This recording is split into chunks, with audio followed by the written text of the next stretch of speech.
এরপরের ঘটনাটা আমি বলছি। ওকে ভালোবাসতো পাড়ারই একটা ছেলে, নাম তার নিলয়। ছেলেটা পুলিশের চাকরি পেয়েছে। থানায় খবর দিতে সৌভাগ্যবশত নিলয় তখন লোকাল থানাতেই পোস্টিং।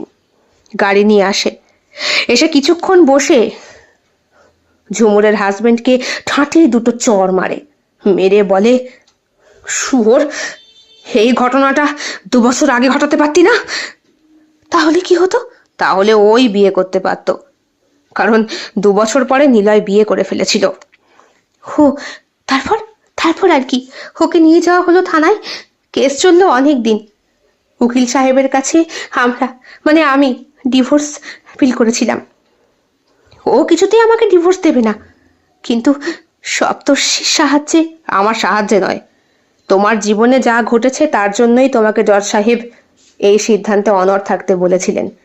তাহলে লিখিতভাবে তোদের ডিভোর্সটা হয়ে গেছে? একদম। শুধু ডিভোর্সই হয়নি, 12 বছরের জেল হয়েছে ওর হাজবেন্ডের, আর কয়েক বছর পরই বেরোবে। কিন্তু একটাই প্রবলেম আছে শ্রীরূপা। কিরকম প্রবলেম সপ্তর্ষি? ঝুমুরকে আমি ভালোবেসে ফেলেছি, কেস চলাকালীনই।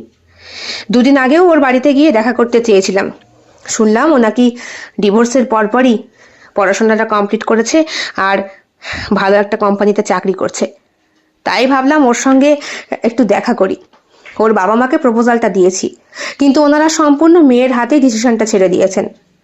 সংসার সম্পর্কে ঝুমুরের একটা অসম্ভব ভয় এসেছে, তাই ও সেটা করতে চায় না। হে কি রে ঝুমুর, তোর হাতে এত বড় একটা সুবর্ণ সুযোগ, তোর কাছে সুযোগ হতে পারে শ্রীরূপা? তুই নিজে বুঝি ভুক্তভোগী নোস? শ্রীরূপা মাথা নিচু করে বসে থাকে। সপ্তর্ষি বলে, ঝুমুর, শ্রীরূপাকে তোমার এইভাবে আঘাত দেওয়া ঠিক হয়নি। কেন?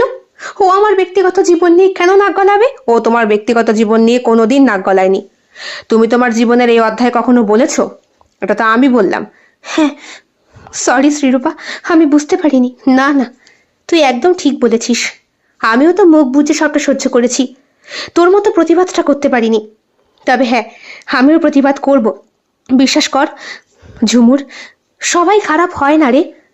সবাই তো আর তোর হাজবেন্ডের মতো হয় না। দেখ না, সপ্তর্ষি তোকে ভালোবাসে, ওর চোখে মুখে সেটা প্রকাশ পাচ্ছে।